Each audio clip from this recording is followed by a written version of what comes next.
ഇന്ന് രാവിലെ കോളേജിൻ്റെ ഗ്രൗണ്ടിൽ ഏതാണ്ട് 250ഓളം ആളുകൾ പങ്കെടുത്ത് മനോഹരമായ ഒരു ഇവൻ്റ് നടന്നു. ഇൻ്റർനാഷണൽ യൂത്ത് ഡേയോടനുബന്ധിച്ച് നമ്മുടെ എറണാകുളത്തുള്ള ജില്ലാ ഹെൽത്തിൻ്റെ ആളുകളും അതുപോലെ എയ്ഡ്സ് കൺട്രോൾ സൊസൈറ്റിയും പോലീസ് സേനയും എല്ലാം ചേർന്ന് NSS നമ്മുടെ സഹകരിച്ച് നമ്മുടെ കോളേജിൽ എറണാകുളത്തുള്ള പല കോളേജുകളിൽ നിന്ന് വന്ന കുട്ടികൾക്ക് വേണ്ടി ഒരു മാരത്തൺ മത്സരം നടന്നു. അവർ 5 കിലോമീറ്റർ നമ്മുടെ ഗ്രൗണ്ടിൽ ഓടി. അതിനുശേഷം വിജയികൾ ആൺകുട്ടികൾക്കും പെൺകുട്ടികൾക്കും 3 പേരെ വീതം വിജയികൾക്ക് സമ്മാനം കൊടുത്തു. ഹെൽത്തിനെ കുറിച്ച് എങ്ങനെയാണ് നമ്മൾ ഹെൽത്തി ആയിരിക്കേണ്ടത് എന്നതിനെക്കുറിച്ചും എയ്ഡ്സിനെ കുറിച്ചും അതെങ്ങനെ പ്രിവെൻറ്റ് ചെയ്യണം എന്നതിനെക്കുറിച്ചുള്ള അവയർനെസ് കുട്ടികൾക്ക് കൊടുക്കാൻ സാധിച്ചു.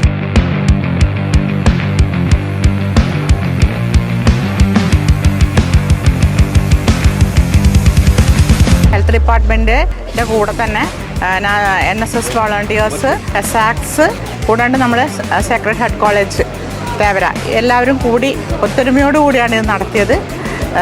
നമ്മുടെ HIV പ്രിവെൻഷനെതിരെ HIV എങ്ങനെ പ്രിവെൻറ്റ് ചെയ്യാം എന്നുള്ള ഇതിന് വേണ്ടിയിട്ടാണ് നമ്മളിങ്ങനെയൊരു പരിപാടി സംഘടിപ്പിച്ചിരിക്കുന്നത്.